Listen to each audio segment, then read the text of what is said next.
Have you felt stuck? Because the moment that you finally feel relaxed and calm, that makes you anxious.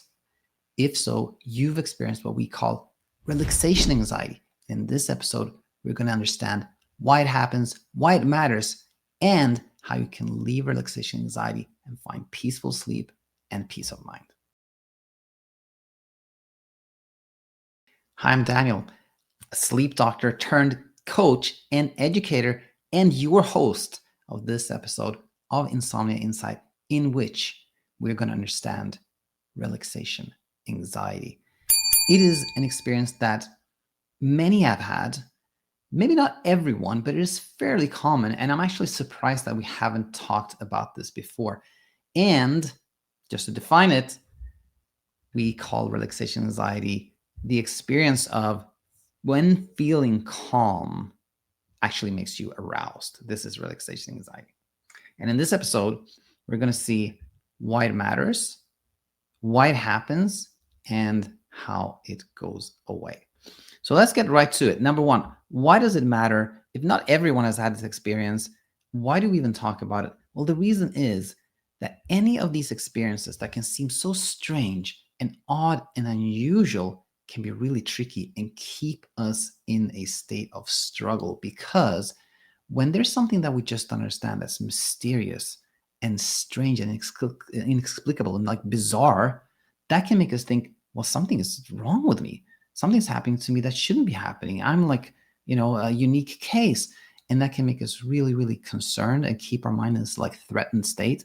And from that threatened state, we have, insomnia and anxiety, and all this struggle comes from the state of like, the threatened state of mind. So this is why it really matters to clarify things and to understand things. So yeah, this is why it really matters to talk about relaxation anxiety. Now, let us start this journey of like understanding what relaxation anxiety is about and why it happens. Now, to do that, we need to first start to talk about like, what is relaxation or calm or peace of mind, or whatever we want to call the state we're all familiar with when, we just kind of feel like relieved or nothing is, we just, it feels like easy, it feels calm, that, where does that come from? So the tricky thing here is that many of our emotions are like the product of some circumstance and some thought, right? Something happened that made us think about it in a certain way that made us happy, right? Something happened and we thought about it in a way that made us sad. But relaxation is actually different from these emotional states, right? Relaxation is actually the absence of feeling any strong sadness, happiness, anger. When we don't have any like strong emotion, that's when we actually feel calm or relaxed, or we have peace of mind. And when do we not have any particular strong emotion? Well, it is when our brain doesn't identify any like threat, any danger, and it also does not identify any like opportunity. The lack of identifying a threat means that we're not going to be sad, angry, fearful, or disgusted. The lack of opportunity means we're not going to be like excited or like happy. We're just going to be relaxed when the brain sees no threat, no opportunity. So relaxation is actually like this passive state of mind that comes from effortlessness. It's like effortless. It happens when we see there's nothing we need to do, nothing that requires anything, then we feel calm and relaxed. Now, when we feel relaxed and we aren't wondering why we feel relaxed, we aren't like investigating it, and we're also not expecting anything from it. We're not thinking, oh, I feel relaxed, so what's going to happen next? Or I feel relaxed, so this will probably happen.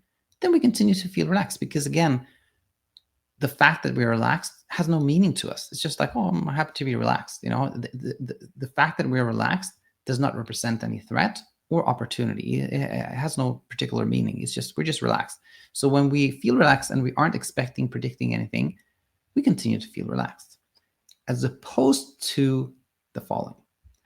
When we feel relaxed and we wonder, is this going to be enough for me to sleep? Is this going to work? Am I finally going to sleep? Guess what happens here? Now we are in that state of mind of like threat or opportunity. We are worried that the relaxation is not going to be enough to make her asleep, or we may even be excited that this relaxation finally will lead us to sleep. And when our mind goes away from this state of like no threat, no opportunity, nothing going on, to like thinking of something as either a threat or an opportunity, guess what? We are no longer going to be relaxed. If anything, we're probably going to be anxious. When we feel calm and wonder like, is this going to let me sleep? Is this enough? Am I calm enough? Is this going to work? We are probably going to be anxious. This is going to be like this performance anxiety state of mind now. And this is it. This is why relaxation anxiety occurs. So relaxation anxiety occurs when we react to when feeling relaxed has some meaning, or it leads us to predict. That is when relaxation anxiety occurs. And this is how I can explain this seemingly bizarre thing that feeling relaxed actually makes us anxious. I hope that made a lot of sense to you. And that leads us to the third point here, which is like talking about how relaxation anxiety goes away, because of course, like this is not something we want to feel or experience.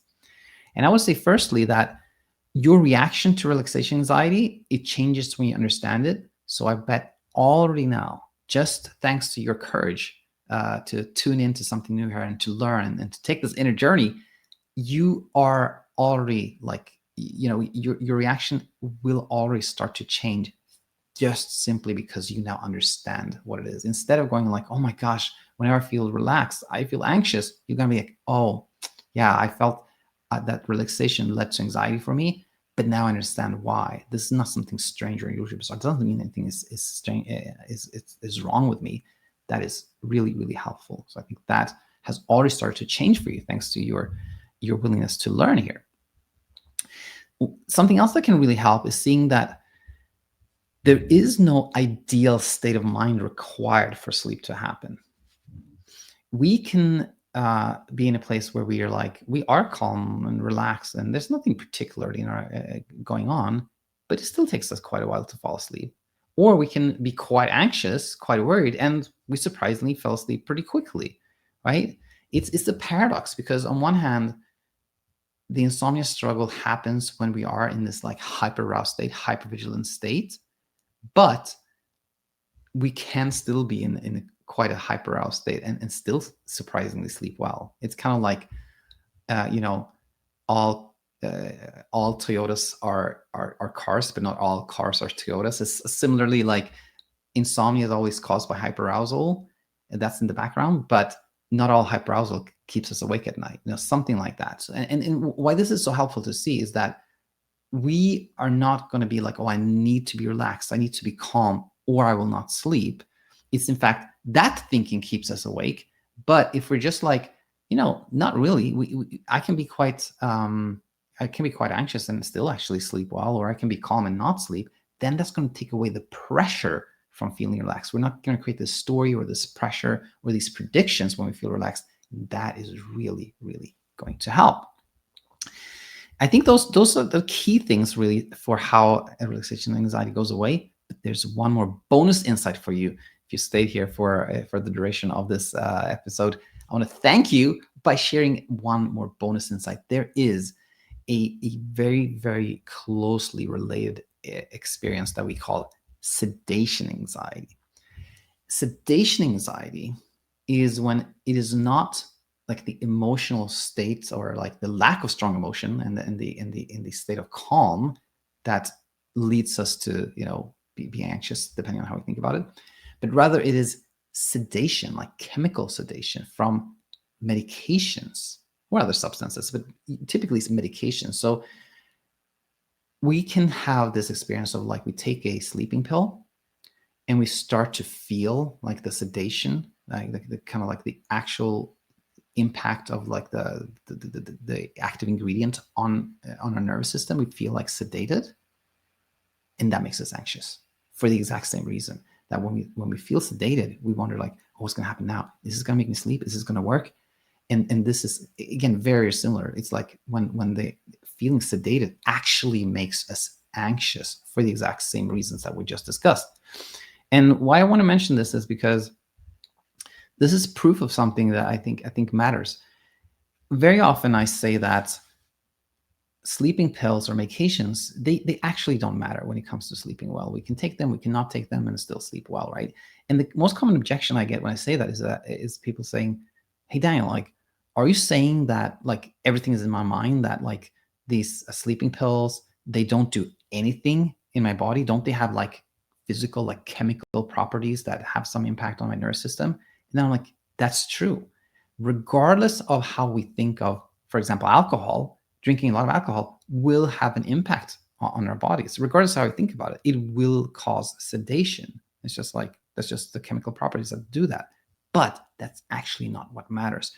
If we take, for example, a sleeping pill and we feel sedated and we think, oh, how nice. Now I don't have to do anything further. Sleep is going to happen by itself. Then we're going to be in this effortless state of mind where we're not trying to sleep, we're not preoccupied, we're not worried, and sleep just happens automatically, not because of the sedation, but how we thought about it. Similarly, if you take a pill and we start feeling sedated and we're like, I hope this is going to work. Was it enough? What's going to happen next? Then we're going to be anxious. So this really illustrates how it's not, the sleeping pills that matter, or not even the sedation they produce that matters. It's how we think about it, react to it, respond to it. That's what matters. Hope this episode made a lot of sense to you. As always, let me know in the comment sections what you thought, and I look forward to seeing you back next time. Bye for now. Hi, it's me, Daniel, and I hope you found a ton of value in the video that you just watched. As you can probably tell, we share everything freely on our YouTube channel about what leads us from insomnia to a place of peaceful sleep for the rest of our lives. But it can take some time and bandwidth to go through all the free content to find the answers to the questions that you have. And this is why we have already done curation for you in our Insomnia Immunity Program and in Bedtime. So if you want to save some time and bandwidth, those are great options for you. In our Insomnia Immunity Program, we have a video-based curriculum. In Bedtime, we have a text-based curriculum. Either way, what really matters is that the content is laid out in a logical fashion, in a stepwise fashion, where every step takes you closer to that place of peaceful sleep for the rest of your life. If this sounds like something you'd like to explore, head over to our website, thesleepcoachtool.com. And if you decide to join and let us guide you forward, we can't wait to see you on the other side.